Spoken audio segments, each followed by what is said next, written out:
Aa!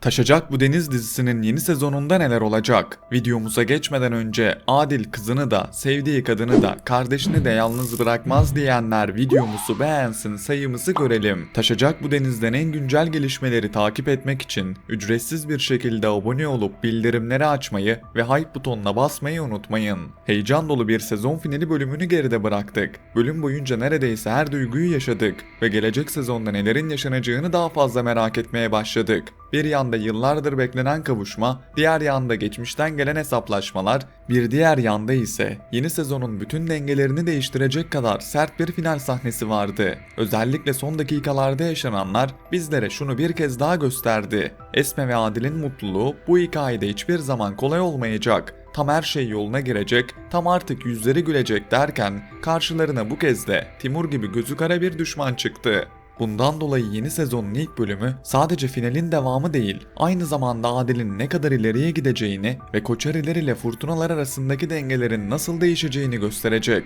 İlk olarak son sahnenin devamında neler yaşanacağıyla videomuza başlayalım. Timur son sahnede yaptığı planla Adil'i çok ağır bir seçimin ortasına itti. Adil'i sadece bir tuzağın içine çekmedi, kalbinin en zayıf yerinden vurdu. Bir tarafta varlığını yeni öğrendiği kızı Eleni vardı. Diğer tarafta ömrünü verdiği, uğruna her şeyi göze aldığı Esme vardı. Bir diğer tarafta ise kardeşi Fadime vardı. Yani Timur aslında Adil'e düşmanlarının arasında değil, sevdiklerinin arasında bir seçim yaptırmak istedi. Açıkçası benim beklentim Adil'in o sahnede ilk olarak kızı Eleni'ye koşması yönünde. Evet, Adil Esme'yi fazlasıyla seviyor. Esme onun yarım kalan ömrü, geçmişi ve en büyük sevdası. Ancak Esme de Adil'den bunu isterdi. Kızlarını kurtarmasını isterdi. Çünkü Esme'nin de en büyük isteği Eleni'nin yaşaması olurdu. Adil'in Eleni'ye koşması Esme'den vazgeçtiği anlamına gelmez. Tam tersine bu seçim Adil'in artık sadece aşık bir adam değil, aynı zamanda bir baba olduğunu kabul etmesi anlamına gelir. Öte yandan Adil ne kadar güçlü olursa olsun Timur'un tüm adamlarını tek başına etkisiz hale getirmesi çok gerçekçi olmaz. Adil cesaret eder, saldırır, birilerini indirir ama aynı anda 3 ayrı noktadaki sevdiklerini kurtarması mümkün değil. Bundan dolayı Adil Eleni'yi kurtarırken Gezep Esme'yi kurtaracak diye düşünüyorum.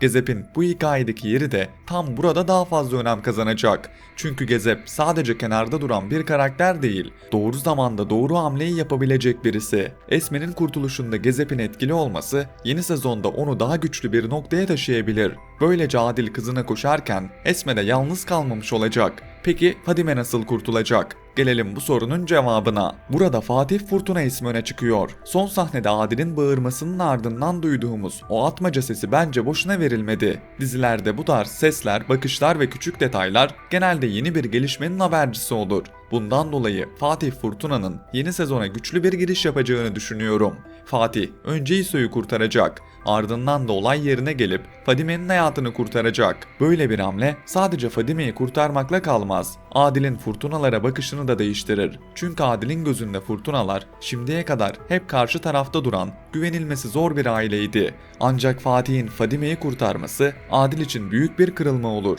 Adil ne kadar öfkeli olursa olsun kardeşinin hayatını kurtaran birine tamamen sırt çeviremez. İşte bu yüzden fırtınalar yeni sezonda hikayeden çıkmak yerine daha güçlü bir şekilde dizide kalmaya devam edecek. Hatta bu kurtarma meselesi Koçeriler ile fırtınalar arasında geçici de olsa yeni bir denge kurabilir. Düşmanlık bir anda bitmez ama ortak düşman Timur olunca iki tarafın da aynı masaya oturması mümkün hale gelir. Fatih'in hikayesi sezon boyunca bizlere anlatıldı. Başlarda Fatih'ten daha çok kötü, acımasız ve tehlikeli bir karakter gibi bahsedildi. Ancak sezonun sonlarına doğru bu durum biraz değişti. Geçmişe dair ortaya çıkan bazı detaylar Fatih'in Esme ile Adil'in geçmişte kavuşmasını istemiş olabileceği ihtimalini de önümüze koydu. Açıkçası ben Fatih'in tamamen iyi bir karakter olacağını pek düşünmüyorum.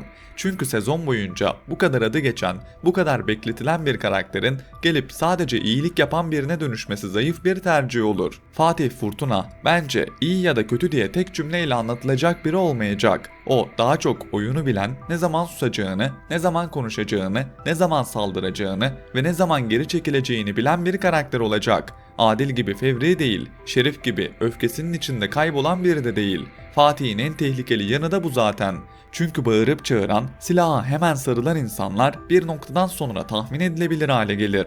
Ama Fatih gibi sakin kalan ve hamlesini bekleten bir karakterin ne yapacağını kestirmek çok daha zor olur. Bundan dolayı gelecek sezonun ilk bölümlerinde Fatih ailesinin hakimiyetini ele alabilir. Bu süreçte Koçerilerle en başta doğrudan düşmanlık etmeyip önce onlarla beraber Timur'un sonunu getirebilirler. Çünkü karşılarında Timur gibi daha büyük ve kontrolsüz bir tehdit varken Fatih'in Adil'le hemen savaşa girmesi mantıklı olmaz. Ancak Timur meselesi kapandıktan sonra asıl hesaplaşma başlayabilir. Çünkü Fatih'in geçmişte ne yaptığı, Esme ile Adil'in ayrılığındaki gerçek payının ne olduğu ortaya çıktıkça hikaye daha da sertleşecektir. Peki Şerif diziye veda etti mi? Gelelim bu sorunun cevabına.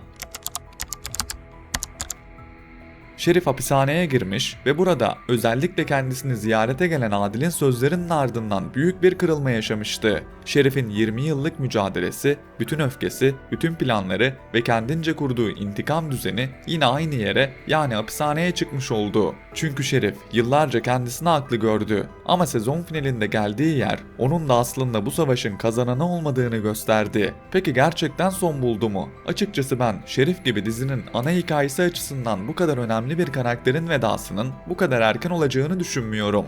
Evet, Şerif hapishaneye girdi ama bu onun hikayesinin bittiği anlamına gelmez. Hatta tam tersine, onun hapishaneye girmesi yeni sezonda başka bir kapı açabilir. Ben Fatih'in Şerif'i hapishaneden kaçırtacağını ve Şerif'in gelecek sezonda bir süre kaçak olarak dizide yer alacağını düşünüyorum. Şerif'in kaçak olması da hikayeye büyük bir gerilim katar. Hapishanede yaşadığı yüzleşme, Adil'in sözleri ve Fatih'in onu nasıl kullanacağı Şerif'i daha tehlikeli ya da daha kırılmış bir hale getirebilir. Ya Şerif tamamen kontrolünü kaybedip daha büyük hatalar yapacak ya da Fatih'in yanında bir süre piyon gibi kullanılıp sonra kendi oyununu kurmaya çalışacak. Esme ve Adil'in mutluluğu sezon boyunca hiçbir zaman kolay olmadı. Tam kızlarına kavuşacaklar, tam yıllar sonra kaybettikleri hayatı yeniden kuracaklar derken bu kez de Timur ortaya çıktı. Timur'un gelişi sadece yeni bir kötü karakterin gelmesi değil, Adil'in baba olarak, aşık olarak ve abi olarak sınanması demek. Çünkü Adil artık sadece Esme'yi korumak zorunda değil, Eleni'yi de korumak zorunda, Fadime'yi de korumak zorunda. Yeni sezonda düşmanlar ne kadar tehlikeli olursa olsun, Adil'in bu noktadan sonra pes edeceğini düşünmüyorum. Belki çok zorlanacak, belki yine hatalar yapacak ama ne kızından, ne Esme'sinden, ne de kardeşi Fadime'den vazgeçmeyecek. Adil'in 3 ayrı sevgiyi aynı anda koruma savaşını izleyeceğiz. Timur bu 3 bağı birbirine karşı kullanmak istedi. Ama bence sezonun devamında Adil tam da bu bağlardan güç alarak ayağa kalkacak. Eleni'nin varlığı Esme ile Adil'i daha da yakınlaştırırken geçmişte yaşanan bütün yalanların hesabını da masaya getirecek. Yeni sezonda sadece aksiyon değil, çok sert yüzleşmeler de izleyeceğimizi düşünüyorum. Ama tüm bu karanlığın içinde Adil'in tek bir hedefi olacak. Eleni'yi de, Esme'yi de, Fadime'yi de bu savaşın içinden sağ çıkarmak. Sizce Adil son sahnede ilk olarak kime koşacak? Fatih Fırtına gerçekten kurtarıcı gibi mi gelecek? Yoksa kendi oyununu mu kıracak? Şerif'in hikayesi hapishanede bitti mi? Yoksa yeni sezonda kaçak olarak geri mi dönecek? Yorumlar kısmında düşüncelerinizi bekliyorum.